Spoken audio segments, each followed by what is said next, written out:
Oi pessoal, tudo bem com vocês? Aqui é a Prof. Gabi Castro para mais um dia de correções e na maratona de hoje nós vamos fazer o livro APES+, Práticas e Acompanhamento de Aprendizagem de História do 4º ano. Mas antes disso, se você ainda não é inscrito, se inscreve aqui no canal, deixa seu like e coloca aqui embaixo nos comentários o que você quer ver aqui no canal. Bom, hoje a gente vai lá para a página 27, então deixa eu dar um zoom aqui para vocês enxergarem melhor. E aí, aqui, peraí, tá aqui, ó. Então, aqui na página 27 diz o seguinte, deixa eu aumentar só um pouco mais, que aí fica melhor. Então, olha só, até a década de 60, a população brasileira que vivia no campo era maior que a população que vivia nas cidades. Mas a partir dessa época se intensificou o que é chamado de êxodo rural. Já tem aula aqui no canal falando sobre isso. Olha só, explique os motivos que podem levar as pessoas a migrar do campo para a cidade. Então, o êxodo rural é justamente isso. É quando as pessoas saem do campo, né? De repente a pessoa trabalha na roça, mora na roça, e ela resolve que quer vir para a cidade em busca de trabalho, de emprego, enfim. Isso é o êxodo rural. Então, olha só, muitos trabalhadores rurais não possuem terras e precisam trabalhar nas lavouras de outras pessoas. A mecanização da agricultura muitas vezes resulta na expulsão da mão de obra do campo. Por outro, deixa eu explicar essa parte. Mecanização da agricultura, pessoal, é porque antigamente tudo que a gente fazia, né, nos sítios, nas fazendas, né, era tudo manual. E hoje em dia nós temos máquinas, né, para fazer com que a agricultura funcione, tá? Então hoje em dia nós temos maquinário, nós temos máquinas para fazer muitas coisas nas fazendas. Então isso acaba expulsando, né, a pessoa que está trabalhando lá na agricultura, acaba expulsando essa mão de obra do campo. Então as cidades grandes e médias atraem a população rural, que tem esperança de melhores empregos em setores como a indústria, o comércio e serviços. Então, foi o que eu acabei de explicar. As pessoas saem da roça e vêm para a cidade em busca de emprego, tá? Por quê? Porque hoje em dia, nas fazendas, está tudo muito automatizado, está tudo muito tecnológico. Então, essas pessoas acabam vindo para a cidade em busca de emprego. Agora, olha só, cite 2 consequências comuns que o êxodo rural traz para um país. Então, é o seguinte, ó, uma consequência comum do êxodo rural é a diminuição de mão de obra no campo e a aglomeração populacional desorganizada nos centros urbanos, que padecem com a falta de estrutura básica para receber os que chegam, tá? Então, o que acontece? Quanto mais as pessoas vão saindo da fazenda para vir trabalhar na cidade, mais as cidades vão ficando super aglomeradas, cheias de gente, né? Então chega uma hora que a cidade vai ficando muito cheia e não comporta todo mundo, tá? Então aí falta estrutura básica para suportar tantas pessoas chegando todos os dias nas cidades. Agora o 3 diz o seguinte: o Brasil tem sido marcado por vários fluxos migratórios nas últimas décadas. Um elemento que desempenha um papel importante para os movimentos migratórios são as fronteiras agrícolas, que podem ser entendidas como... As fronteiras agrícolas, pessoal, elas podem ser entendidas como regiões onde ocorre o avanço da produção agropecuária sobre o meio natural. Portanto, letra D. Próximo. Em 1960, a inauguração de Brasília, cidade que foi projetada para ser a nova capital do país, provocou grande migração para o Brasil Central. Explique as razões para esse processo. Então, olha só. A região atraiu grande número de operários da construção civil, principalmente os nordestinos, vocês já sabem disso, muitos nordestinos vieram, né, para o Brasil Central, conhecidos como candangos. Além deles, vieram com as suas famílias os funcionários do governo que viviam no Rio de Janeiro, além de comerciantes. Então, a gente sabe, né, que Brasília foi inaugurado nos anos 60, tá? E ela foi projetada para ser a capital do país. Então você sabe que a capital do Brasil é Brasília, né? E as pessoas saíram de muitos lugares para poderem irem trabalhar, né, na construção de Brasília. Então, muitos nordestinos foram para lá também, tá? Que eles eram conhecidos como candangos. E aí eles levaram as famílias, enfim, já tem aula aqui no canal sobre isso também. Se vocês quiserem, vocês dão uma pesquisada aí no canal que vocês vão encontrar. Aí agora no número 5 diz o seguinte: ao longo do século XX, o Brasil viveu um processo intenso de migração do campo para a cidade. A gente acabou de falar sobre isso. Isso pode trazer benefícios para a economia do país, mas também pode ter um resultado muito negativo. Pensando nisso, apresente ao menos um elemento positivo e um negativo, ou seja, prós e contras. Então, olha só, uma coisa boa da vida do campo e uma coisa ruim. Ó, uma coisa boa, tá? Você pode colocar aqui, ó, aspecto positivo. Não tem trânsito e os efeitos da poluição são menores. Você pode respirar um ar puro, né? É muito bom. Agora, a parte ruim é que muitos têm condições de vida difíceis, com pouco acesso às redes de saneamento e saúde. E também porque fica muito longe da, né, por exemplo, o hospital, se você ficar doente e precisar usar o hospital também, fica longe, tudo tem que fazer de carro, né, não dá para ficar andando a pé. Agora a letra B, e a vida na cidade? O aspecto positivo são oportunidades de emprego e melhor infraestrutura, porque na cidade a gente acha de tudo, né? Agora, aspecto negativo, problemas relacionados à saúde, né, por conta da poluição, a segurança, porque é muito violento, o trânsito é insuportável, entre outras coisas. Bom, número 6. As paisagens, tanto no campo como na cidade, estão em constante transformação. Com certeza você já observou no entorno de onde você mora ou no caminho que faz até a escola mudanças que aconteceram nas paisagens, lugares e edificações que deixaram de existir ou que foram modificados. Pensando nisso, a gente pode afirmar que as pessoas participam ativamente das mudanças que ocorrem no ambiente, tanto no espaço do campo como no da cidade. Próximo. As rotas comerciais na antiguidade permitiram a integração de diferentes partes da África, da Ásia, da Europa e o surgimento de grandes cidades, onde os comerciantes vendiam seus produtos. O comércio propiciou o contato entre diferentes povos e culturas e ajudou as sociedades humanas a se desenvolverem. Pensando nisso, o que a gente pode definir como rotas comerciais? Então, assim, ó, rotas comerciais, pessoal, são os caminhos, tá? Marítimos ou terrestres, ou seja, ou pelo mar ou pela terra, né? Utilizados para levar produtos de um lugar ao outro. Então, por exemplo, esse celular que você está assistindo a minha aula agora, ou você está assistindo no celular, ou você está assistindo no tablet, no notebook ou na TV, mas enfim, você está assistindo essa aula de algum aparelho.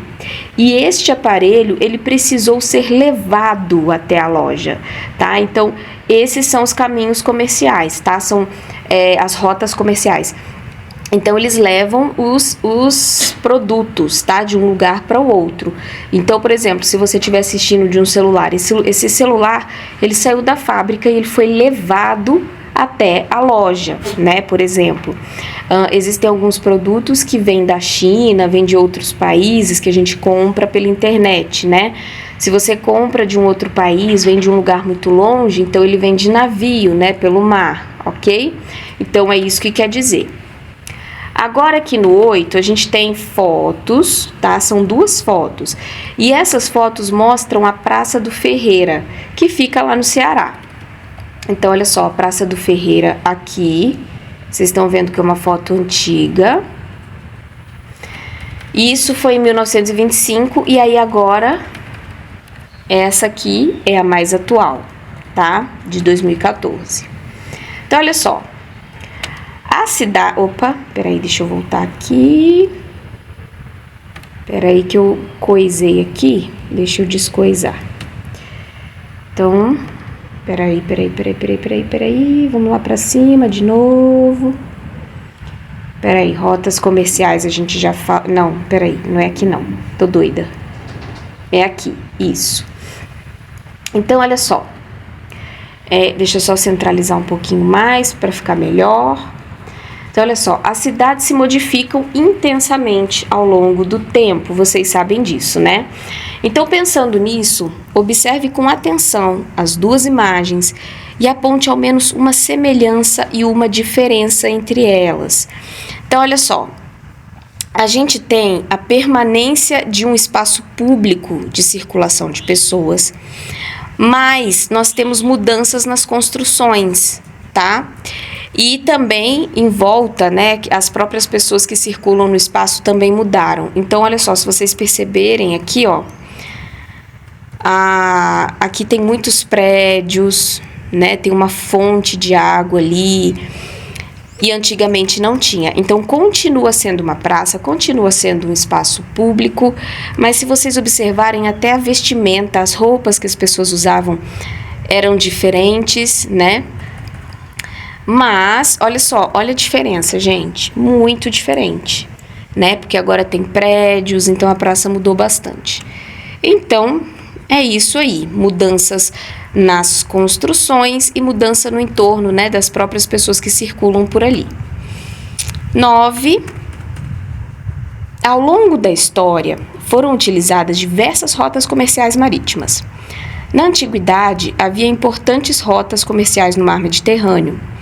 Então, olha só, sobre as rotas comerciais, a gente precisa escolher a opção correta. E qual vai ser ela? Vai ser a letra B, porque olha só, as rotas comerciais no mar Mediterrâneo ajudaram a integrar diferentes partes da África, da Ásia e da Europa.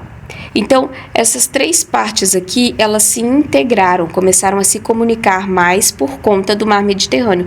Então, o mar Mediterrâneo foi um ponto bem positivo para que pudessem passar as rotas comerciais, né? Pudesse passar os navios ali com mercadorias, ok? Para esses três continentes. Então, foi muito importante. Aqui no 10.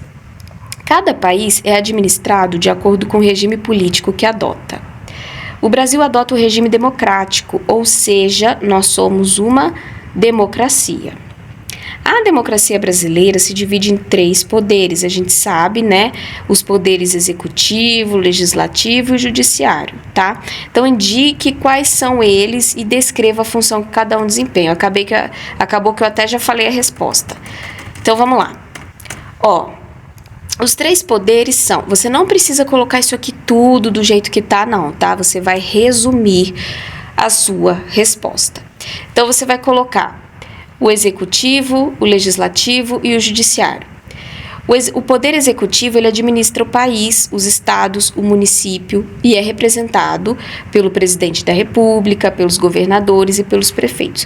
Então, o próprio nome já fala, né? Executivo. São aquelas pessoas que vão executar a administração do país. Então, o presidente, o prefeito da sua cidade, os governadores, por exemplo, o governador do estado onde você mora, são essas pessoas que vão executar a administração, que vão administrar, que vão cuidar do país.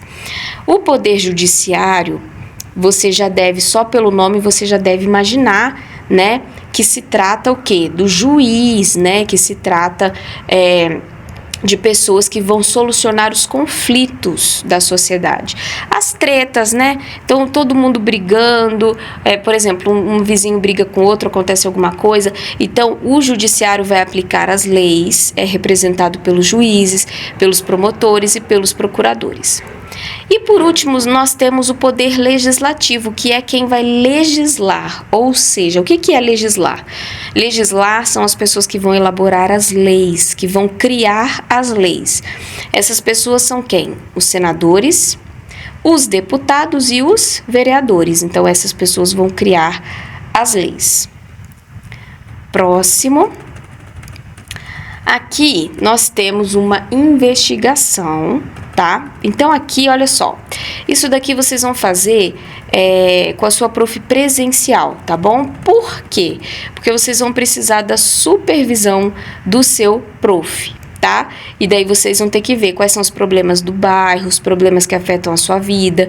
Então, tudo isso vocês vão fazer com a prof presencial. Depois vocês vão ter que olhar tudo isso em sala de aula, vão reunir as respostas em grupos, tá? Então, é uma produção da turma. Então, essa parte aqui a gente não vai ver. Aqui, opa, deixa eu voltar para cá, peraí. Então, olha só, aqui também é a continuação, tá? Por quê? Porque vocês vão pegar as sugestões encontradas, tá? Do seu grupo, e vocês vão colocar o que vocês acham que é a melhor e por quê. Então, depois de pesquisar, identificar os problemas, né, que vocês encontraram, vocês vão ter que propor soluções para esses problemas. Então, tudo isso também vai ser com a sua prof presencial. Aqui no número 2 e no número 3 você vai opinar sobre.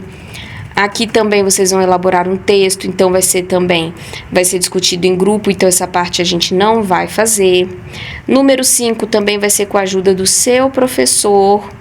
Então, vocês não vão fazer aqui, vocês vão fazer presencial. Ó, vou passar bem devagarzinho. Tá? Para vocês observarem que tudo isso aqui vai ser com a sua prof presencial. Ó, aqui a gente ainda continua. Aqui vocês vão ter que fazer, aqui tem um infográfico, né? Para fazer uma produção de texto. Então, isso aqui também, ó, a gente vai pular, porque vai ser uma produção pessoal com a sua prof presencial. Ai, prof, mas a minha prof presencial não ajuda. Ai, gente, paciência, né? Aqui, esse canal é para o Brasil inteiro, né? A gente já tá indo para 40 mil inscritos, então o Brasil inteiro tá aqui nesse canal. Eu não tenho como ajudar todo mundo, porque cada um mora num estado diferente, numa cidade diferente, num bairro diferente. Então, o que vocês vão discutir em grupo lá na sua escola, vocês vão ter que discutir de acordo com a sua cidade, de acordo com o seu bairro, né? Então, fica impossível, não tem como eu ajudar todo mundo nesse aspecto, tá bom? Porque cada um mora num lugar diferente. Agora, a gente vai ver os transportes e as comunicações. Então, aqui, passar um pouquinho mais rapidinho. Olha só, aqui a gente tem os desenhos de como seriam as 3 embarcações usadas por Cristóvão Colombo para chegar na América. Vocês já devem ter tido uma aula de história, né, onde a sua prof te contou que Cristóvão Colombo chegou na América com 3 embarcações, que era Santa Maria, a Pinta e a Nina. Prof, mas um barco tem nome? Sim. Então, o nome dos barcos eram esses, Santa Maria, Pinta e Nina. Aí, até o ônibus daqui da minha cidade tem nome, né, gente? Aqui eu acho que é o Turim, se eu não me engano. Eu acho que é isso. Então, olha só. Comparando essas embarcações com os modernos navios construídos hoje, podemos perceber que os meios de transporte evoluíram muito ao longo dos últimos séculos. No século XVI, uma viagem da Europa à América levava cerca de 45 dias. Então, olha só, gente. No século XVI, lá por volta dos anos 1500, né, e tal, era 45 dias para a gente chegar de um lugar ao outro, né? Dependendo de como fosse o lugar. Por exemplo, da Europa até a América, 45 dias. Agora, hoje, um navio demora por volta de 2 semanas. E um avião pode percorrer a mesma distância em 10 horas. Pensando nisso, podemos afirmar que o desenvolvimento dos transportes, gente, não tem nem o que explicar, né? Permite a diminuição do tempo da viagem, né? Lógico, de 45 dias para 10 horas, né? O que facilita a circulação de produtos e de pessoas. Agora a gente vai lá para a última página. Deixa só eu arrumar aqui. Vamos lá para a última página. Então, olha só, não vou ler isso tudo aqui não, para a gente não perder tempo. Mas responda, olha só, tá falando sobre a questão do século XIX, tá? E tá falando sobre a questão do café. Eu não vou ler isso aqui, mas você pode dar uma lidinha depois, tá bom? Aliás, não só pode como deve, né, gente? Então, olha só, tá perguntando que meio de transporte é esse, né? Que os cafeicultores investiram. e era um meio de transporte mais rápido e mais eficiente, né? Os cafeicultores eram quem plantava café. Então, que meio de transporte foi esse que eles investiram? Foi o transporte ferroviário, tá? Ou seja, eles construíram linha de trem ligando cidades do interior de São Paulo ao Porto de Santos, porque isso facilitava a questão do café, né? Da rota de café. Como ele elaborou para fortalecer a produção de café no Brasil? Então, olha só, as linhas de trem, elas diminuíram o tempo de transporte do café das fazendas produtoras até o Porto de Santos, aonde era embarcado em navios e comercializado ao chegar em países de destino. Então, o Brasil pegava e levava o café para fora, para outros países. Letra C. Quais benefícios esse meio de transporte trouxe para a sociedade brasileira? Então, olha só, o trem facilitou e agilizou a locomoção de pessoas e, com o crescimento da produção da venda de café, bem como o comércio em geral, foi mais fácil desenvolver a indústria brasileira posteriormente, ou seja, depois ficou muito melhor e agilizou a locomoção das pessoas também. Letra D. Esse meio de transporte, a gente ainda utiliza ele no país? Qual é a forma mais utilizada hoje no país? Olha só, os trens, pessoal, eles não são mais utilizados com tanta frequência, mas ainda existe, né, viagens de trem, mas a gente quase não vê, não é uma coisa muito comum. Então, eles não são mais utilizados com tanta frequência e outros meios de transporte, particularmente o rodoviário, como carros, caminhões, ônibus, substituíram o sistema ferroviário. Por quê? Porque antigamente as pessoas faziam só viagem de trem. Hoje em dia você vai de carro, você quer ir de uma cidade para outra, você pode ir de carro, você pode ir de busão, né? Tem a questão dos caminhões também para levar os produtos, né, de um lugar para o outro. Então ficou bem mais fácil hoje em dia, beleza? Bom, nós vamos finalizar então aqui na página 37. Então amanhã a gente continua na página 38. Vamos finalizar aqui na 37. Eu espero que você tenha gostado da aula de hoje. Se você gostou, não esquece de compartilhar com seus colegas e eu te espero para a nossa próxima aula. Até lá. Tchau.